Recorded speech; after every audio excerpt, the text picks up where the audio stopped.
Hey everyone, Mark and Joey here from the ultimatesportschannel.com. We refer you to head over to the website there. We have a sports feed every single day, 50 posts of different sports around the world.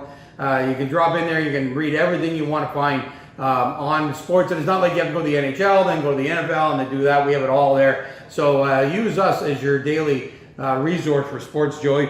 Also want to do some thank yous here. We sometimes get into shows and we forget about the thank yous, but before we do that, you're going to see more shows from us, a lot more sports happening now. NBA, NHL getting closer to playoffs, things like that happening out there. PGA starting to rev up with summer tennis, all those kinds of things. We are pretty focused on the NFL for a while, so now you can see more shows out, and we're looking forward to that. But Joey, let's thank some fans. We've had some pretty incredible numbers for the show. Yeah, thank you to Roku channel, Vimeo.com, YouTube, Facebook, LinkedIn, Patreon. We are on Roku with tons of viewers and more importantly, 30,000 subscribers now. 30,000 subscribers. We need more ratings though. Keep pumping out those ratings for us. On Vimeo, over 1 million views. Thank you very much there. YouTube, Facebook, LinkedIn, friends, family, etc. Our Facebook pages are getting great views and great numbers, and we're always posting there specifically. So go like Ultimate Sports Channel on Facebook if you want updates on when we post to be more specific. And then Patreon.com, as we're building there. Free subscription right now. Go over there, see what you can get for it. And, we got tons of videos on there as well. Currently free on Patreon.com. Trying to build there, guys. So go over there, subscribe, get some free vacations, some free dinners, and watch the show. And we're a little late to YouTube. We got it up and running now all the time, and there's tons of shows there. If you can like us, that's great. All these things help us build a fan base, and we really appreciate it. So, but Joey, let's get on to what's happening. NBA, we are it still comes up every week. We're still very saddened by the Kobe loss, but we're getting into the games now, and the playoffs are getting closer. All-Star breaks coming up, all those kinds of things. So what features do we have in the NBA this week that are kind of getting us back into the basketball mode? Well, talking about the All-Star game, it is coming up. 2 games tonight, and then that's it until the All-Star game. They will honor Kobe with teams being number 2 and number 24 at the All-Star game specifically. But, lots of fun things to look at the All-Star game. The dunk contest, I think, is going to make quite the revival here. They got lots of good competitors. I think they need it because the dunk contest is a hit or miss because they miss so many, and I think it's almost becoming more boring than the other stuff they've added. You got the traditional three-point competition, which is tons of fun. Yeah. And Zach LaVine can actually make history of being the only guy to win the dunk contest and three-point contest. Really? Wow. So he's going to have that opportunity. Should be fun, and I think Steph Curry's not there, Klay Thompson's not there. It's a good opportunity for him to do that. Then you got, I don't even know what they call it, like the skills challenge where they do the dribble, the passing, the shooting, and the layup. So that stuff's obviously a lot of fun as well. And then you're going to have celebrities out there, some halftime performances, and then obviously an all-star game, it's going to be like a gazillion to a gazillion, and someone's going to win. And they'll throw in some good dunks, they'll hit some cool shots. The fourth quarter will be no commercials, so if you like the game, no commercials. We don't really watch the game ourselves. But anyways, fun weekend kind of in basketball. I go like 135 to 130. Right. So leading into the All-Star break, a couple things happened. First of all, Andre Iguodala did get traded to the Miami Heat from Minnesota. Iguodala was on the legendary Warriors team for all those years in the championships. They traded him this year mostly for cap reasons. Memphis, he never played a game, didn't want to, didn't think the team was worth it. They traded him to Miami. Nice little upgrade there for Miami. Miami Heat already third in the Eastern Conference. Yeah, playing really well. Gets a nice pickup there. Jimmy Butler's playing great, and all the players over there, Miles Leonard, Hassan Whiteside's got Miles Leonard, Jimmy Butler, now Iguodala. So, Miami Heat. It was a big move. Big move, big move to really improve. Kind of done some, kind of behind the scenes almost. It wasn't as big splash, but I think it is a big splash. I think this could be huge, which is not going to help us. They don't have they don't get a ton of news out of Miami because the top 2 teams are Toronto and Milwaukee as they were last year. But I think it's a big move, underrated move. We'll see how that plays come playoff time for the Miami Heat. They look very capable of making a run this year.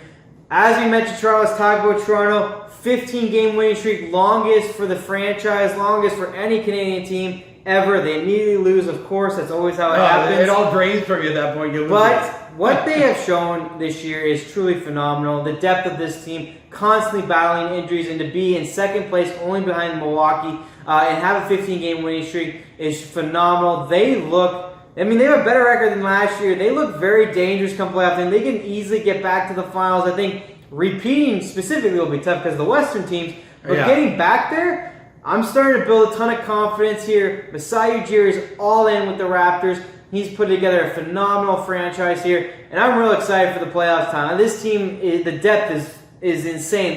They're calling D-League players up, and they're coming out and being phenomenal in the NBA. It's going to be a lot of fun, the playoffs. Yeah, the only thing is you're talking about that, and we're going to do more of a playoff show as they get a little closer to the playoffs, but on one of the talk shows today, is the Greek Freak going to be the greatest player to ever play the game? And is there any way to stop Milwaukee? We did it last year. A lot of that was Kawhi. It's going to be interesting to see whether the Raptors can do that. They almost feel like it's going to be a Raptors-Milwaukee, coming out of this division. It's going to be interesting to see, but he's playing amazing. It's incredible what he did. But Pascal Siakam, I mean, you want to talk about the best player. That's a guy who has all 5 tools. I mean, shooting, dunking, layup, and defense.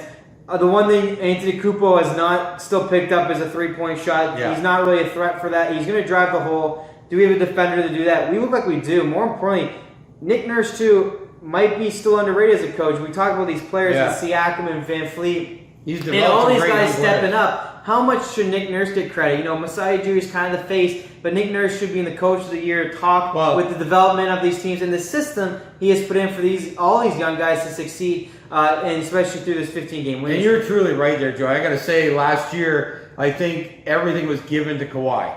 Everything, but Nick Nurse has brought this. He was the offensive guy before, he become the head coach. He knows how to develop young players. I mean, this team can be good for a long time. It's really amazing how they've stepped out of the Kawhi shadow. Like, if they had not played well this year, everything would have been Kawhi. They don't even talk about Kawhi in town now. No. This team is so good. Yeah. And it's amazing. You got to give, our president the executive of the year, in my mind, not for bringing players in this year to win, but letting the best player go, which he did again, because he had a chance to keep Kawhi. He's got to be the smartest executive in the game in my mind. He had a chance to keep one of the best players. He said, no, you know what? At that price and what I have to give away, I don't need you that badly. He was right. Obviously, he might beat Kawhi in the playoffs, and maybe Kawhi's still going to be the MVP of the playoffs, but he was absolutely right that he had the team that could go out there and do it by himself. First of all, he's a genius, and he should be executive here easily. He is a genius. He's kind of the Bill Belichick of basketball. Doesn't overpay. If the trade was actually possible, it was to give up virtually all our young guys. He stuck with them. They're looking good. And if we do face Kawhi in the playoffs, we'll be in the NBA Finals. I think we'll be okay with that. But we actually have a better record than them right now. Kawhi again and Paul George are both on load management because they're old and injured. Hey, and what's really interesting this year, which has been different than in the past, the West is going to beat up on each other. Yes. Like they're gonna like in the past it's been that's why the Warriors have won so much. Realistically, the East beat up on each other and went there. And when Cleveland got out of there last year was a really tough road for the Raptors to get there. I mean, it's 7th game, last minute bucket against Philadelphia, then to take Milwaukee out. That was hard work to get there. This year, it's still going to be hard work, but the West is really going to be put up against. I think the NBA is lucked out with really equal conferences all around. Yeah. The Stars are in the West, but equal talent all around for sure. Yeah. And it's going to be really interesting to watch going forward. So that's a couple things out of the NBA. One more thing we'll touch upon, obviously, is Zion Williamson. Looking phenomenal after knee surgery, 19 years old, playing some unbelievable basketball. And, I guess the question is, really, they're talking Rookie of the Year, but more importantly, what's the ceiling for this guy? More importantly, what's the ceiling for this team and the franchise in New Orleans? It's going to be interesting. Well, 6-2 since he arrived. Yeah. In 8 games, I guess it is, 9 games maybe. Anyway, turned the team around by himself. Injury is the only worry with this guy. There is no limit if he's not injured. Like, it's unbelievable to watch him play. Thought he was amazing in college, but this is incredible what he's doing right now. And he's doing it on small minutes because they're trying to ease him in, right? Like, the points he's getting, I think he's averaging like 21 points, but his is on small minutes compared to the other stars in the league and the amount of time. When he starts with those times, it almost looks like 30 points a game is like a given. And that's true, but it will all come down to, of course, the big time is when do you brace for a guy like that come playoff times and so on and so forth. I'm definitely getting ahead of myself, but I'm really excited about this kid. Yeah. I think he could be LeBron James. But at the end of the day, LeBron James did put up with teams always trying to stop him come playoff time. He got there. Yeah. So we'll see that with the future. But this franchise got to be happy. The city has to be happy. The football football team's been through some up and downs. The Basel team's been horrible. They lost their superstar Anthony Davis. They get Zion.